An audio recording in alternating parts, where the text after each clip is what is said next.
Olá, muito boa noite a você ligado no canal AgroPlus. Começa mais um Agrodebate, o programa que debate o agronegócio de segunda a sexta-feira, às 7 horas da noite, pelo horário de Brasília. Não se esqueça, viu? Nos assuntos de hoje, dois assuntos, um de relevância nacional, que é um projeto de lei, que acaba de entrar aí em tramitação na Câmara, e que, inclusive, com urgência, que é um projeto de lei que traz novos limites aos ganhos do salário mínimo acima da inflação. A gente vai conversar com alguém especialista nesse assunto, que é o nosso amigo e advogado, inclusive especialista em tributação ambiental. Já faço convite para ele e o seu Bianco para chegarem por aqui. O seu Bianco, que é especialista em negócios. Esse é o time de hoje, sejam bem-vindos, meus amigos. Hoje falaremos então do PL que limita o crescimento do salário mínimo a 2,5% ao ano. E tem uma situação acontecendo no Maranhão, que é bitributação de grãos. Como que o produtor, o agricultor ou as empresas podem ser tributadas duas vezes? Será que isso pode acontecer? Será que isso está dentro da lei? Zaide, seja bem-vindo. Já a gente começa esse debate. Dá teu oi pro povo aí. Tá sem barba, inclusive, olha lá, ó. Bom, boa tarde, Jossan, boa tarde, Bianco, e a todos os amigos do Agrodebate. Mais uma quinta-feira para a gente ter a oportunidade de discutir o agronegócio em todos os estados do país e os reflexos na economia, tanto no mercado de trabalho quanto na tributação, na captação de receitas pelo Estado brasileiro. É um prazer estar aqui hoje. Um abraço a todos. Seu Bianco, é importante debater esses assuntos e ficar por dentro, de tudo que está rolando aí. Boa tarde, Jossan. Boa tarde, doutor Zaide. Que bom, boa tarde, boa noite já, que bom a gente se encontrar novamente. Vamos debater sobre isso, principalmente o impacto do salário mínimo e principalmente o que impacta na nossa economia, na nossa região aí, no nosso funcionalismo. Então, já que o time está formado, faço o convite para você que está ligado no Agrodebate. Vamos debater o agronegócio?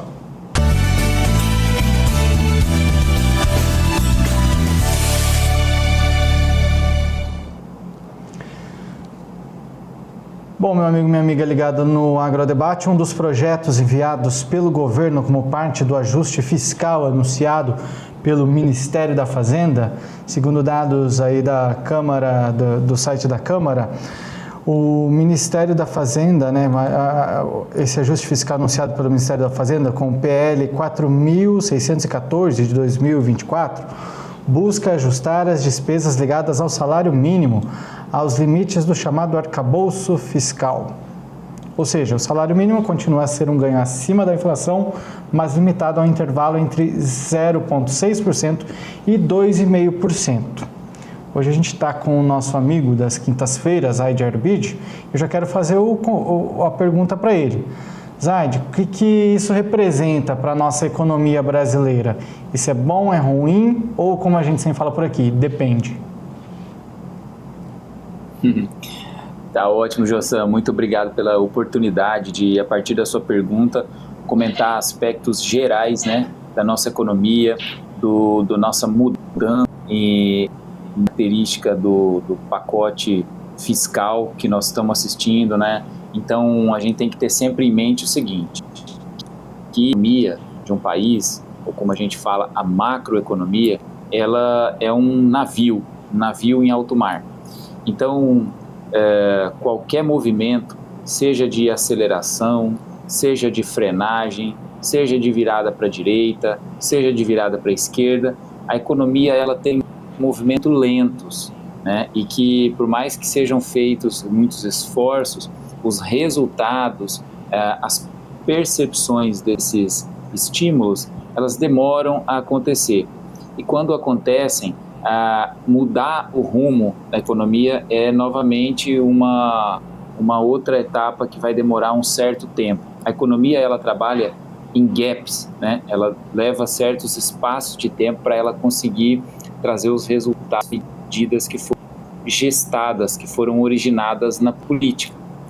Então, vamos um panorama geral das economias no mundo, tendo em vista o seguinte: nós passamos até 2022 por um período de recessão, de oferta, de restrição, que foi a época da pandemia de Covid-19. Isso fez com que todos os estados nacionais tivessem que reduzir a produtividade global dos países, mas ao mesmo tempo aumentar gastos. Esses gastos sobremaneira destinados à contenção de circulação de pessoas, à destinação de recursos às políticas de saúde. Tudo isso trouxe no agregado redução da produtividade e da produção dos estados. A gente sabe também que a crise da Covid-19, ela não foi uma crise econômica.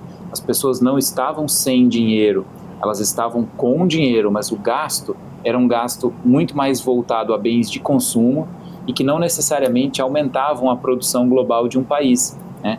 Então, nesse cenário, os estados, bem dizer, se acostumaram com um gasto excessivo.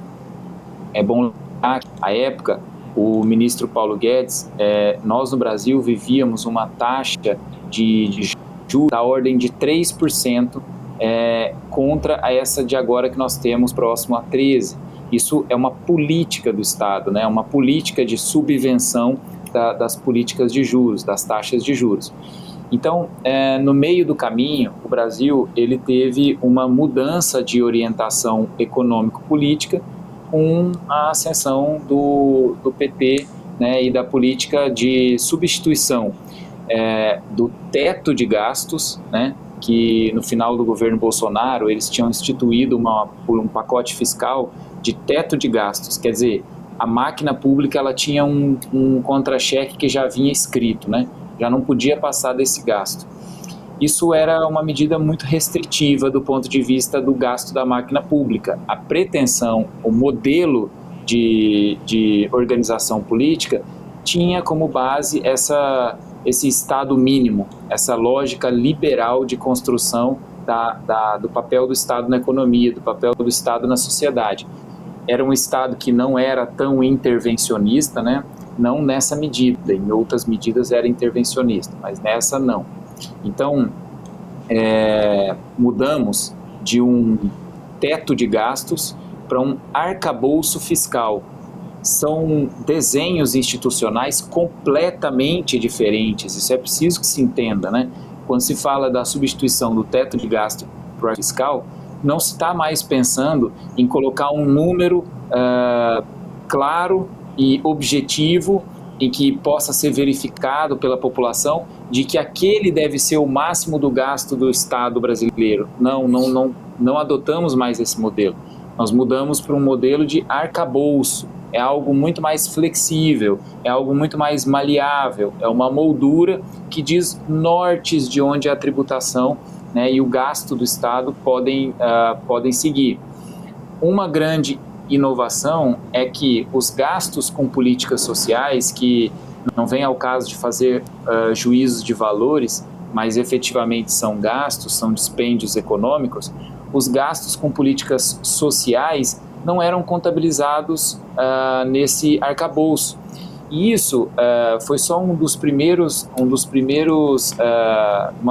medidas, uma das primeiras mudanças que o gasto ele não previa e que agora o arcabouço ele traz toda essa flexibilidade.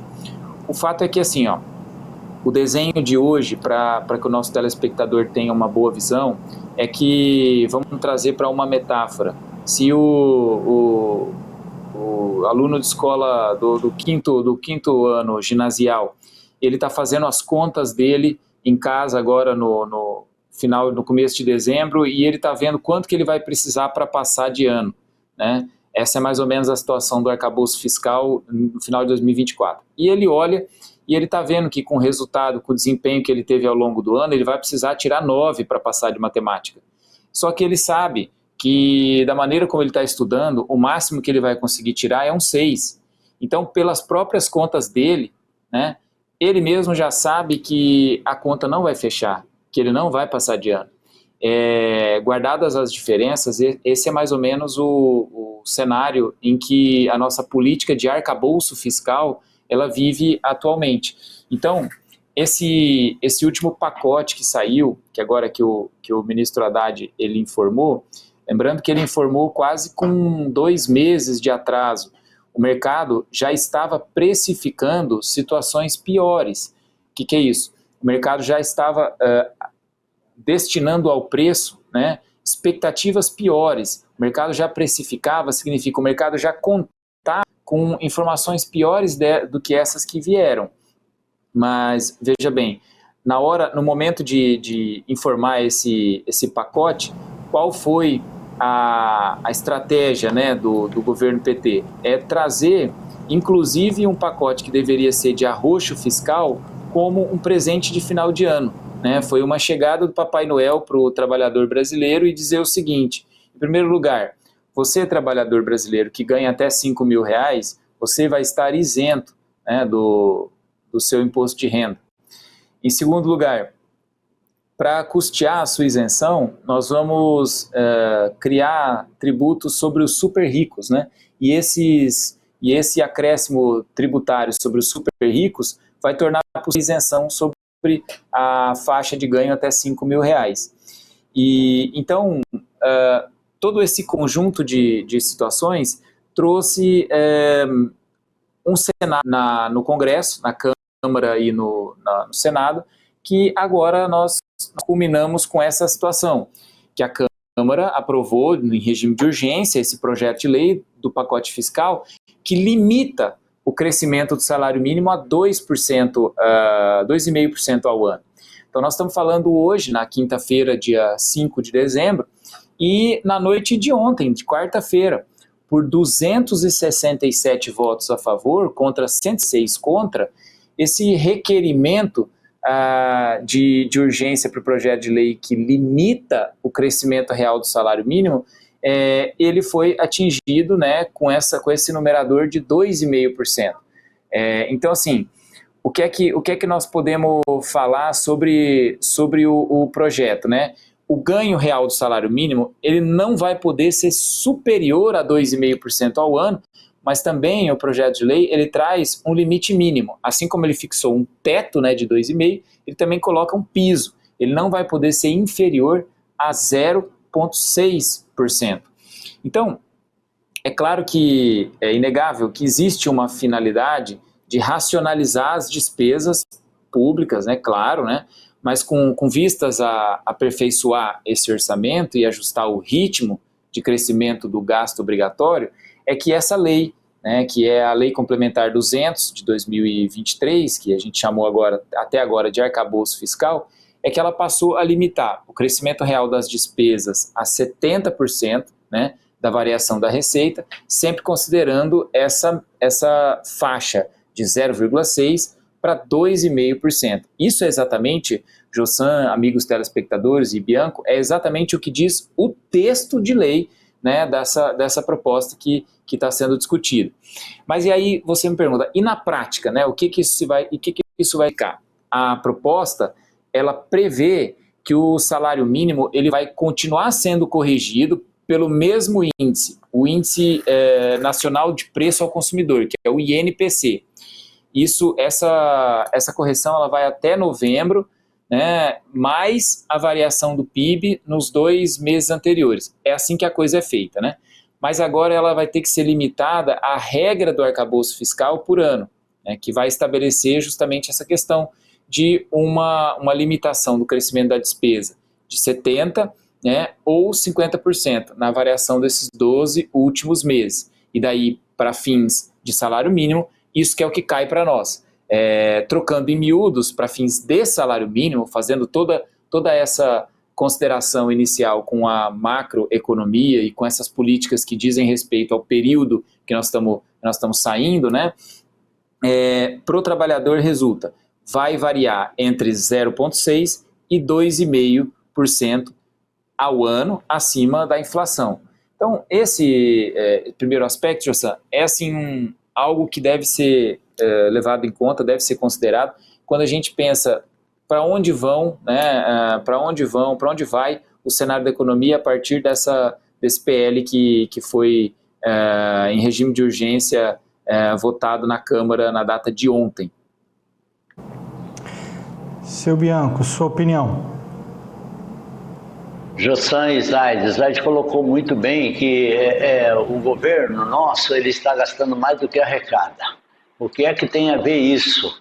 O salário mínimo com isso? Acontece que a maioria das despesas do governo, que são aposentadorias, que são pagamentos deles, são despesas baseadas no salário mínimo. Como ele no decreto e no pacote que eles colocaram, o pacote parece que foi um tiro no pé, que esse negócio dos 5 mil reais, o abono dos 5 mil reais, foi um número bem que toda a economia pode calcular bem certinho. E eles disseram daí que iam taxar os super ricos. Só que taxando os super ricos, eles não conseguem fazer um cálculo exato. Quem são os super ricos, quanto o que o governo vai arrecadar com isso. Então, aí o governo agora quer fazer o quê? Ele quer, junto no salário mínimo, fazer um cálculo mostrando que o governo vai economizar mais em virtude desse projeto de lei que eles estão fazendo. A diferença disso não é muita. Se você fosse calcular, vamos dizer, em valores de reais, se você fosse calcular hoje, o salário mínimo nosso é 1.412 e ele vai para 1.525, né? 1.521 seria agora. Se fosse calculado na nova regra já do governo, ele iria para 1.515. Então não seria assim, você pensando em valores em reais. Só que quando você joga isso para a conta do governo, que são milhões de aposentados, e a cada vez mais a população brasileira está ficando mais velha e tendo mais gente aposentados, ou seja, a quantia de pessoas aposentadas está superando a quantia de pessoas trabalhadoras, que teria que ser, vamos dizer, o inverso. A Europa toda ela está nesse sistema, tem a camada mais de idosos muito maior do que a camada produtiva. E isso impacta muito na economia. Então, o governo quis mudar isso e como que se calcula, só para a gente entender um pouquinho melhor, como que se calcula o salário mínimo? O salário mínimo é calculado pelo INPC, que é a inflação que é dada dentro do nosso país, que é a inflação, que é o custo de vida, e eles faz um cálculo disso em cima de toda a população, né? Quanto que deu de inflação e quanto que nós temos de produto interno bruto, quanto que o país inteiro produziu para se criar. Divide-se o valor da produção total, né? Pelo valor de habitantes do país. E o INPC, ele é para quê? Que o INPC, a inflação é o custo de vida, ele tem que repor esse cálculo do INPC, no mínimo, repor esse valor aí na correção do salário mínimo. Zaid, antes da gente entrar no ar, você estava dissertando aqui, conversando conosco, e deu uma opinião sobre o governo querer interferir na economia, né? Que isso não é assim que funciona. Eu queria que você dissertasse um pouquinho mais sobre isso. Certo, até continuando o comentário do Bianco, justamente a maior parte dos gastos que se referem a despesas correntes líquidas, que é como a gente fala, envolvem o pacote da cesta básica, envolvem os salários mínimos e as aposentadorias, quando isso se reflete diretamente para a senhora que está recebendo o salário mínimo no final do mês, para o trabalhador no modo geral. Qual que é a lógica do que eu estava comentando? É lógico que a política monetária, a política cambial, que o Copom ele fixa as taxas de juros, a política fiscal que diz respeito a quanto a máquina pública vai gastar, é lógico que tudo isso tem uma grande influência, né, sobre esse navio que eu vinha comentando, se ele vai virar para a direita daqui 2 anos, depois que ele sentir a continuidade desses estímulos, né? Ou se ele vai virar para a esquerda, se ele vai frear, se ele vai acelerar.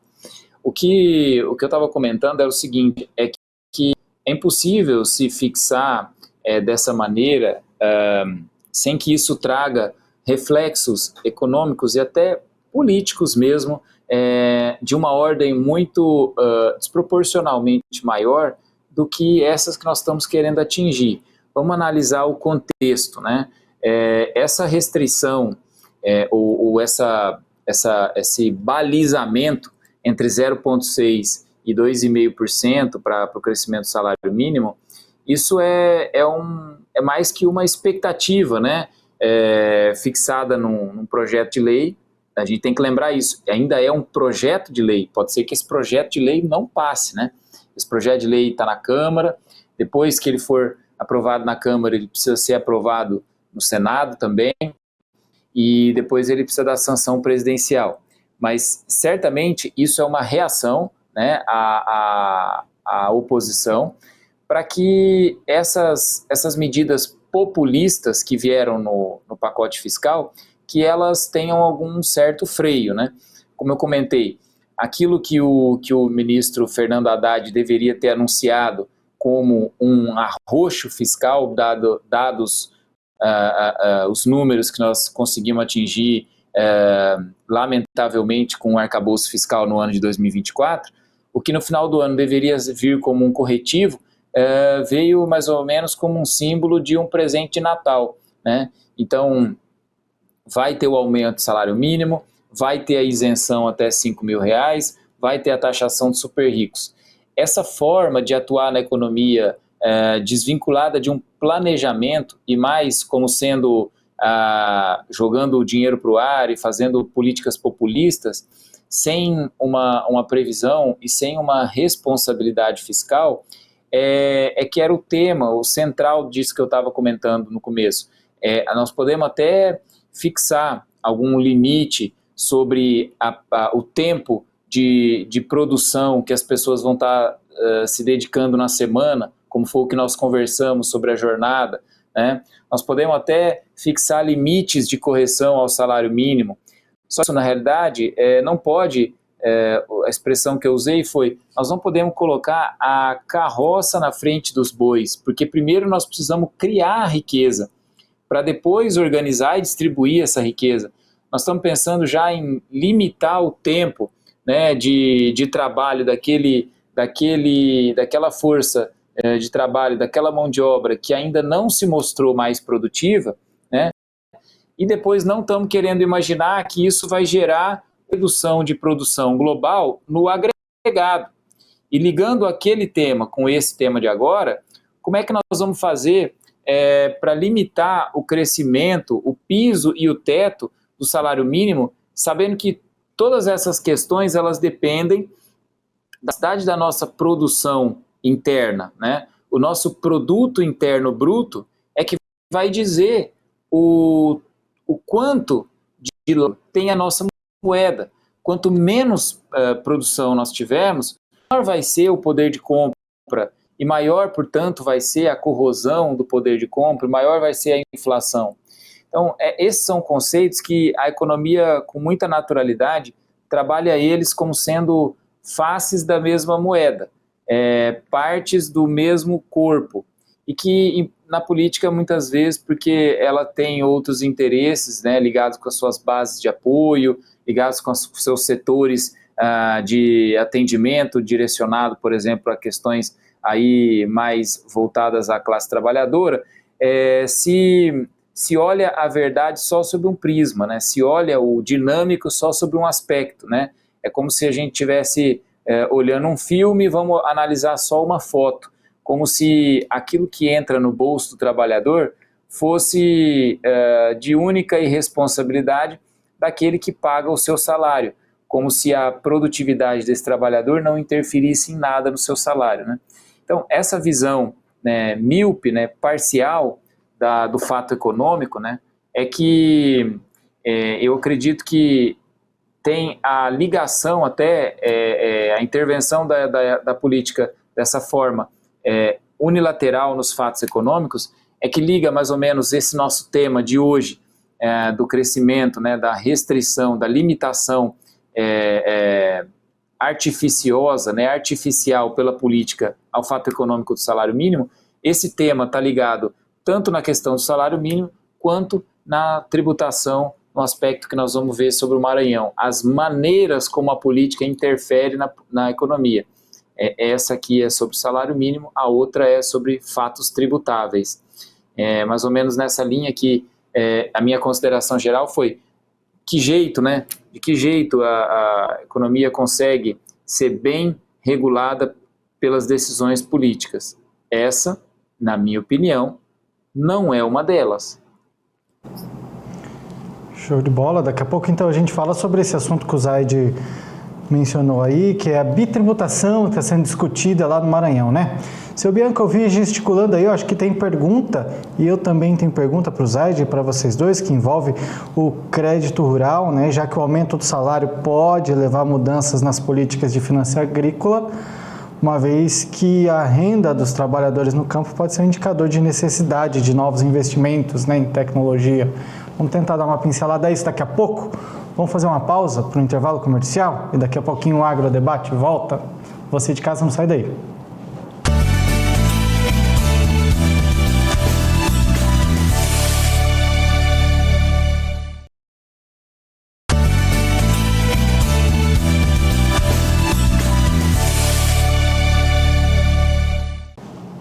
O Agrodebate está de volta, sejam bem-vindos de volta, meus amigos.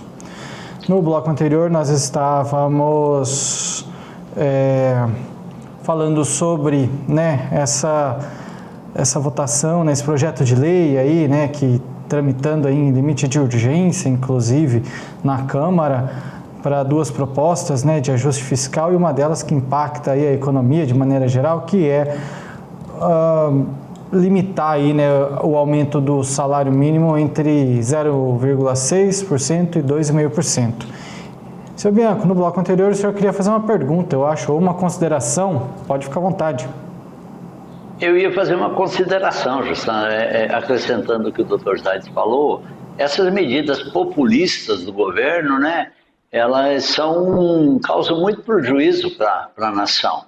O que nós deveríamos pensar muito seria em criar riqueza, né? Eu vejo, assim, às vezes, algumas pessoas, alguns amigos comentando que eu vou morar no Japão, porque no Japão eu posso ganhar 10 mil dólares por mês, e lá eu vou ter um montão de coisas. Mas no Japão você vai ter um custo de vida mais alto, mas também você ganha em dólar e tal. Mas lá no Japão eu vou ganhar 10 mil dólares por mês, sendo que vou trabalhar 15 horas por dia. Se ele trabalhar 15 horas por dia no Brasil, ele talvez não ganhe 10 mil dólares, mas que ele vai ter uma boa renda, vai ter.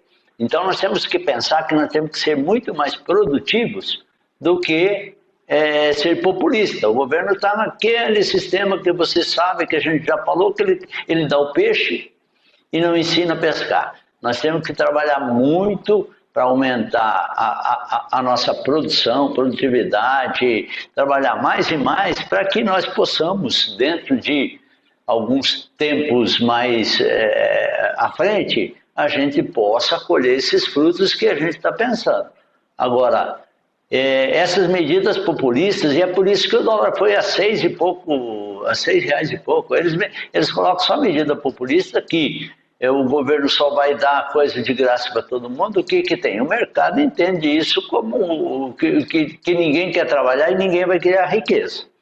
E essa que seria a minha consideração nessa parte do salário mínimo. Agora, Zaid, eu vou fazer uma última pergunta minha aqui para você, a respeito de tributação, na verdade negócios, né?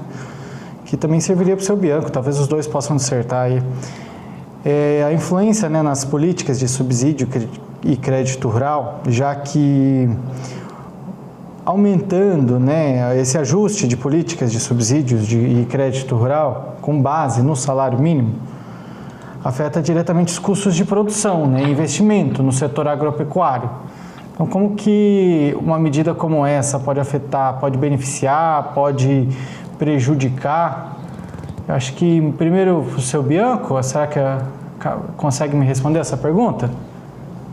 Pode ser, Jossan. Eu acho até que no agro não há um impacto muito forte, porque pelo menos na região do Centro-Oeste, o trabalhador ele já ganha proporcionalmente, ele ganha mais uma comissão, ele ganha o salário mínimo, de repente é duas, três vezes o valor do salário mínimo, e proporcionalmente ele tem um incentivo de trabalhar por comissão também, né? Principalmente no agro. Então, eu penso que não vai impactar muito esse valor. E só um comentáriozinho que eu gostaria de fazer é que se o salário mínimo for mais alto, o crescimento, por isso que eu também sou muito contra esse projeto de lei do governo, esse dinheiro ele vai ser jogado todo na economia. O trabalhador ele gasta com comida, ele consome, ele é um consumidor. Então, esse dinheiro ele vai voltar para a economia com mais e mais vontade e fazendo um círculo disso. O trabalhador vai ganhar um pouquinho mais, que ele vai gastar onde? No supermercado, que o supermercado vai ter mais um caixa, que esse caixa também vai construir uma casa, que essa casa vai dar um trabalho a mais. É um círculo que vai beneficiar a comunidade toda. Então não se pode frear isso só por, como a gente fala por decreto-lei. Não tem, deixa a economia andar. Zaid.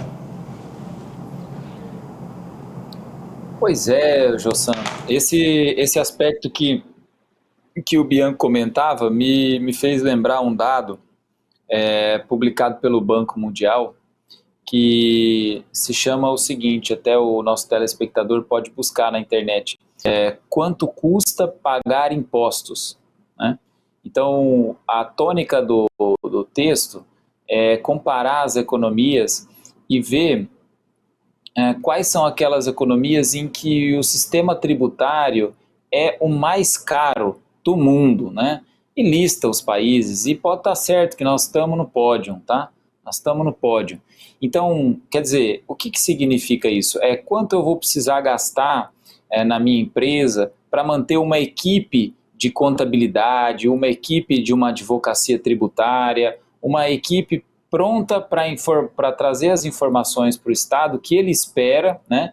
Para que a partir dessas informações que eu vou fornecer, o Estado possa me gerar o valor tributário para que eu possa pagar o imposto. Então, por isso que quanto custa pagar impostos, quanto custa essa estrutura para que eu possa estar apto a pagar os impostos corretamente, né?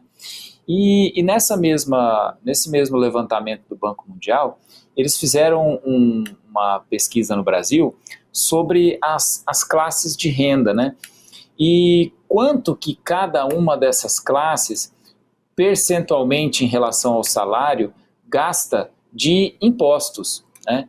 E isso, mais ou menos ao encontro da nossa expectativa, que as classes mais baixas são as que mais pagam impostos percentualmente, né? Tá certo. Deu uma travada? Deu. Não sei se você quer concluir ainda, mas foi uma leve travadinha, mas a gente estava conseguindo te entender.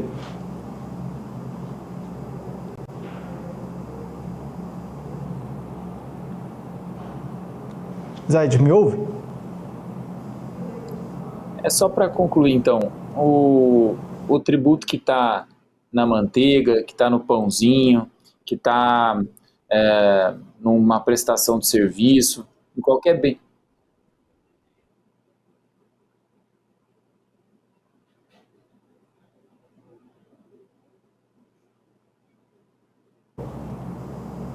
Travou tua imagem, Zaid. O Paulo estava abrindo aqui meu áudio aqui. Travou tua imagem, mas a gente estava te ouvindo, viu? Mas dá para concluir que daí a gente já muda para o outro assunto. Tá, agora voltou ao normal?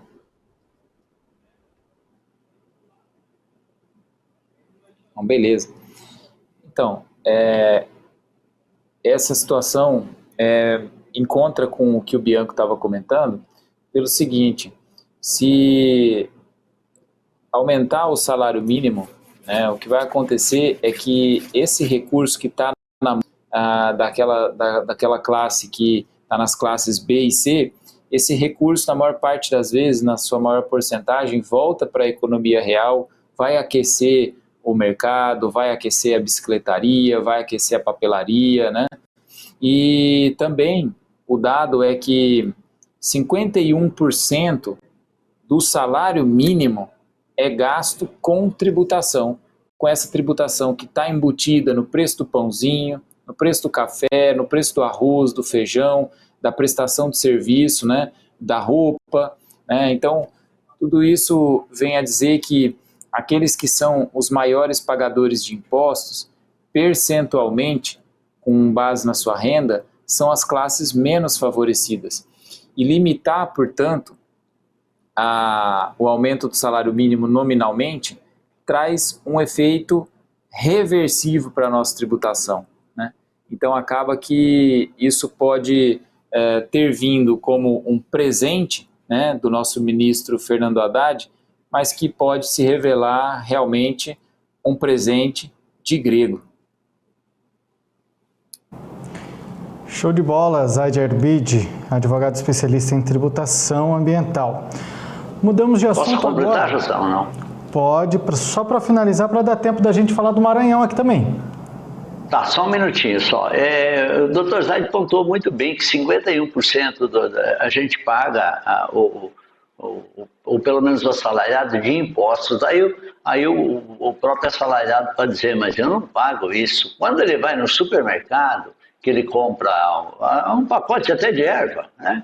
Ele está pagando 17% de ICMS em cima disso, depois tem PIS, COFINS, FINS social. Então, se ele paga 20 reais a erva, o supermercado, ele estaria comprando isso por menos de 10 reais, porque o supermercado também tem o lucro, e daí se coloca esse 50% de cima.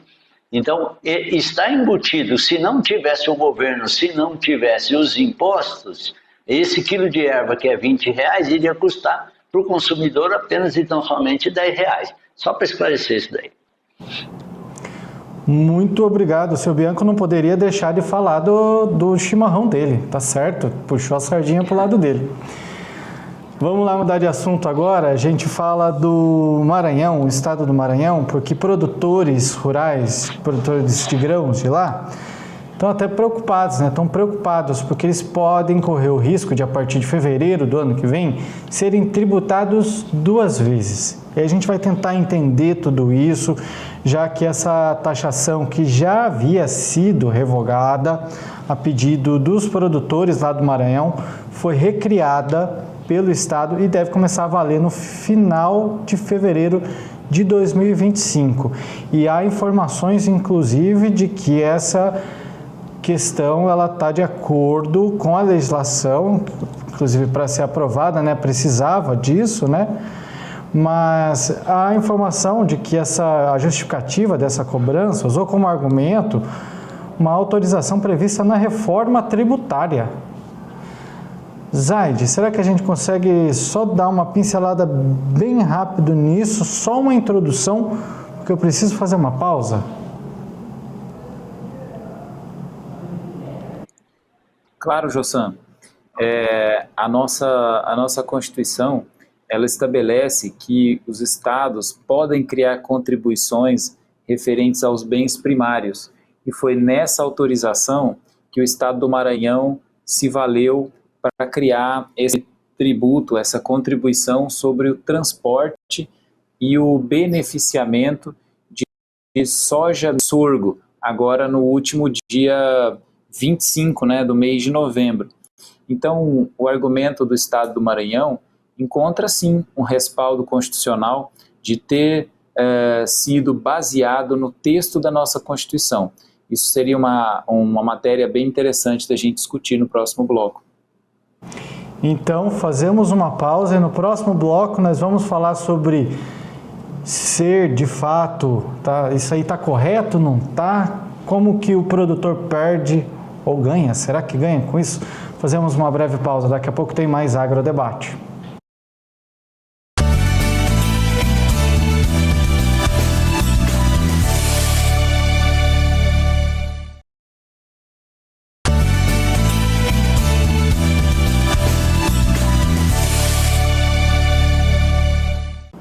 O Agrodebate está de volta, estamos aqui, obrigado por continuarem conosco, né? Você telespectador ligado no AgroPlus e principalmente agora no nosso programa Agrodebate, que de segunda a sexta-feira debate o agronegócio às 7 horas da noite pelo horário de Brasília.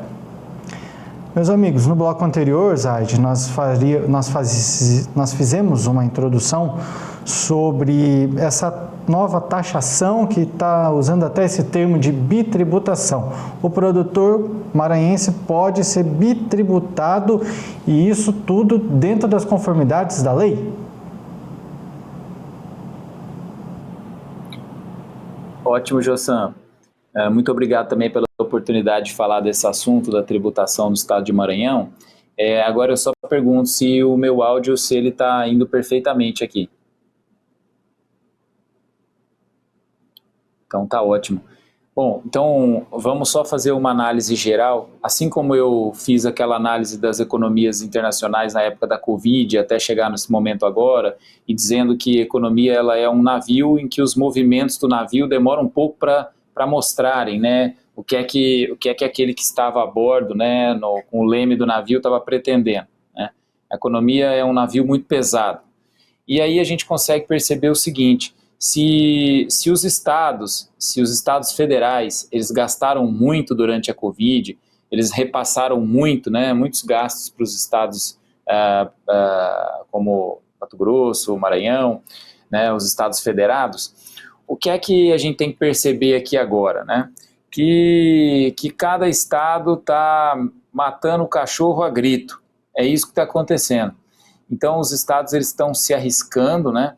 Eles estão procurando criar fundos onde antes eles não exploravam, né? E acabam chegando até o limite da autorização legal e da autorização constitucional, né? É lógico que eu gostaria de ter aqui uma série de argumentos, todos contrários ao estado do Maranhão, mas não funciona bem assim, né? Nós temos que entender até onde vai o limite da constitucionalidade do que o Maranhão tem feito. Tem alguns pontos que nós vamos analisar na Lei 12.428 do Estado do Maranhão, mas eu queria primeiro que o telespectador tivesse essa noção de que os estados passam por dificuldades, né? De que as receitas, com esse arcabouço fiscal, acabou comprometendo as economias estaduais e municipais, né? Todo o castelo de cartas ele é interligado, né? A economia ela é uma coisa só, e a economia do setor público também.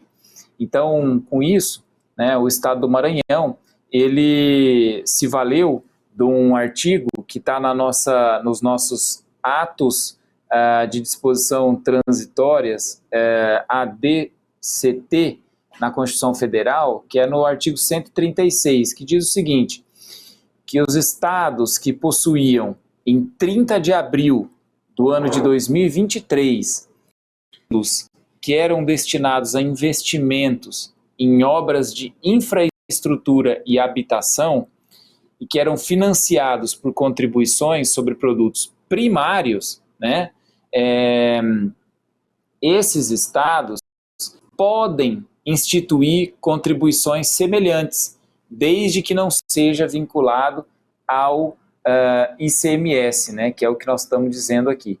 E qual foi a estratégia do Estado do Maranhão para fugir dessa vinculação ao imposto de circulação de mercadorias e serviços, o ICMS? O que o Maranhão fez? O Maranhão, pela Lei 12.428, de agora do dia 25/11, instituiu não um imposto, mas instituiu uma contribuição especial, né? Essa é uma contribuição especial que ela precisa ser analisada em todos os seus elementos, né? Quando a gente fala em tributação, para a gente analisar os elementos de uma lei tributária, ou os elementos, como a gente fala, do fato gerador tributário, nós temos que analisar uma série de itens que estão sempre descritos na lei. O primeiro deles é que essa contribuição, ela incide, né, ela é uma contribuição especial de grãos, né, até a sigla dela é CEG. Ela incide sobre a produção, o armazenamento, ela incide sobre o transporte de soja, milho, milheto e sorgo no território maranhense. Aí a gente tem que ter uma boa diferenciação e fazer uma pergunta. Essa contribuição, ela pode tornar mais caro o produto que simplesmente passa pelo estado de Maranhão, mas que foi originado nas lavouras do município de Itapurá, no estado de Mato Grosso? Essa contribuição pode encarecer a produção mato-grossense? A resposta é que sim. Essa contribuição, ela incide sobre o transporte, sobre o armazenamento de todas aquelas produções primárias que, por vezes, só estão passando pelo estado sendo destinadas à exportação. Então, isso para um tema central que nós aqui no Agrodebate discutimos toda quinta-feira. Assim como o meio ambiente é uma máquina em que todos os pontos eles se ligam, a economia e a tributação, da mesma maneira, é um sistema interligado. Nós temos que ter essa visão global, holística, do fato econômico, mas também do fato ambiental. E aqui nós estamos falando de uma contribuição que incide sobre o transporte da soja, do milho, lá do estado do Maranhão, e que pode, no frigir dos ovos, tornar cara a produção mato-grossense. E como cumpre a minha função, né, de estar aqui falando em nome do direito tributário, é importante que a gente faça uma diferenciação, que ela, do ponto de vista tributário, ela é técnica, mas que vale a pena para o nosso telespectador do Agrodebate já tomar conhecimento dela. Primeiro, o que seria uma bitributação e o que seria um bis in idem, né, que são coisas diferentes, né? Uma bitributação é quando dois entes federados eles tentam o mesmo fato. Então, eu vou dar um exemplo. Existe uma fazenda no município de Itapurá e no município de Lucas do Rio Verde. É uma fazenda muito grande, ela pega os dois municípios. Qual desses municípios é o município legítimo a cobrar o Imposto Territorial Rural, ou o ITR? Vamos imaginar que o município de Itapurá, ele diga o seguinte: eu vou cobrar o ITR porque a sede da fazenda está no município de Itapurá. E aí Lucas do Rio Verde, por outro lado, fala: eu vou cobrar o ITR porque a maior parte da fazenda está em Lucas do Rio Verde. E aí nós temos dois entes tributários, dois municípios cobrando sobre o mesmo fato gerador, que é a propriedade ou o domínio de territorial rural, né? Então, isso é a bitributação. Então, para que aconteça a bitributação nesse nosso caso, nós temos que o estado de origem, ele precisa tributar o transporte, ou a produção, ou o beneficiamento de grãos, né? E o estado do Maranhão, como um segundo ente tributário, também tem que tributar esse mesmo fato gerador. Isso é uma bitributação. Então, nesse caso, para os produtos originados de fora do Maranhão, é possível que exista bitributação neste caso específico. Mas, para os produtos originados dentro do Maranhão, se o produtor maranhense, se ele paga a CEG, a Contribuição Especial sobre Grãos, no estado do Maranhão, sobre a produção, e depois ele novamente tem que pagar para o mesmo estado do Maranhão sobre um outro fato, sobre o transporte e depois sobre o armazenamento, vejam, são fatos jurídicos diferentes, são fatos geradores diferentes. Aqui, em absoluto, não existe o bis in idem ou a bitributação, porque são fatos diferentes. Agora, se sobre o mesmo fato, transporte, o Estado do Maranhão cobre ICMS incide sobre o transporte, e também cobre a CEG, a Contribuição Especial sobre Grãos, aqui nós temos o mesmo Estado cobrando 2 tributos sobre o mesmo fato. Isso é um bis in idem, quando um mesmo ente cobra 2 vezes pelo mesmo fato.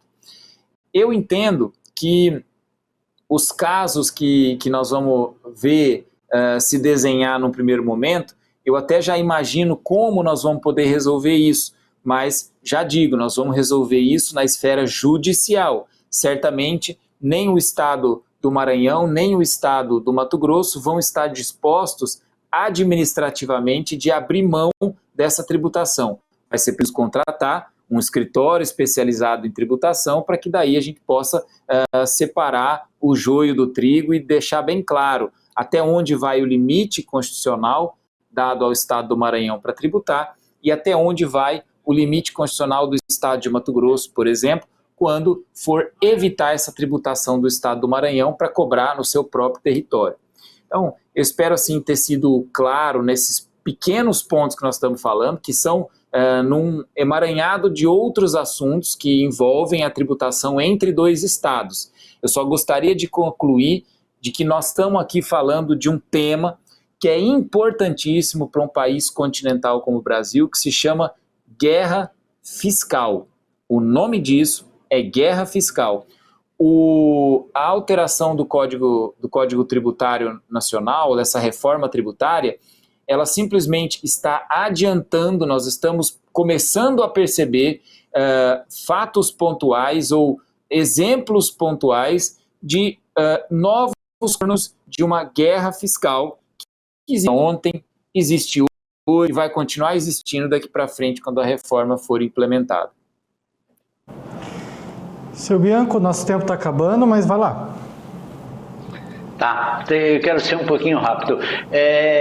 O governo maranhense, se ele não for populista, se ele não gastar esse dinheiro, entre aspas, assim, jogando fora, o maior exemplo é o governo do Mato Grosso, que instituiu o FETAB. No que eles instituíram o FETAB, nós reclamamos de cabo a rabo, todo mundo bateu o pé que não podia. Hoje nós vemos assim que o governo está aplicando muito. O FETAB, Jossan, para quem não conhece, não é do agro, é um imposto gerado que cada um dos produtores rurais pagam um valor sobre a saca de soja, um valor sobre o milho, um valor tem até no diesel. E isso o governo pode e deve devolver para as comunidades em asfalto e habitação, que são os 2 principais e mais altos poderes. Nós vemos na nossa região, no Mato Grosso, altamente asfaltos em todo o estado e também habitação. Então, se o governo de lá não for populista e devolver para a comunidade também esses impostos, né, isso até pode ser que seja benéfico. A minha pergunta, de repente, para o Dr. Zaid, não sei se tem ainda um tempinho, você pode até nos cortar daí, seria o seguinte: vamos na prática. Eu despacho um caminhão daqui para ir para um porto do Maranhão. Eu já estou pagando, já fiz a carta frete, já paguei o ICMS do frete aqui. Eu vou ser bitributado lá também? Ou depois lá nós vamos ter só, de repente, pagar um imposto sobre o depósito, lá sobre a hora que vai embarcar no navio? Zaid, se você conseguir responder em 1 minuto, seria perfeito. Vai lá. Tá certo. Essa foi justamente a estratégia do Estado do Maranhão em não instituir um imposto. Os impostos, eles são submetidos aos convênios do ICMS. Então, para que não haja essa possibilidade de a gente repartir essas receitas, foi por isso que o Estado do Maranhão cobrou uma contribuição especial sobre grãos. Infelizmente, a resposta com essa figura jurídica que existe é não. Show de bola, meus queridos. O programa de hoje foi excelente, debatemos aí sobre 2 assuntos importantíssimos e o Dr. Zaid aí pôde brincar no parquinho de diversão falando sobre tributação aí, né? Muito obrigado, Zaide, mais uma vez pela sua contribuição aqui no Agrodebate.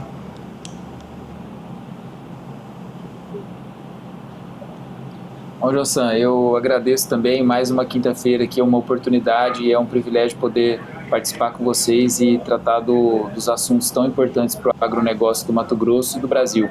Eu agradeço a oportunidade e na próxima quinta estaremos aqui de volta. Um abraço a todos. Um abraço, seu Bianco. Obrigado mais uma vez. Obrigado, Zaide. Obrigado, meu filho Jossan. Um abraço para você. Deus te abençoe. Valeu. Até amanhã. Amanhã tem mais Agrodebate. Você que está ligadinho aí ó, no canal AgroPlus, aqui no Agrodebate, muito obrigado pela sua companhia. Não se esqueça, amanhã a gente sextou juntinhos. Uma boa noite. Até amanhã.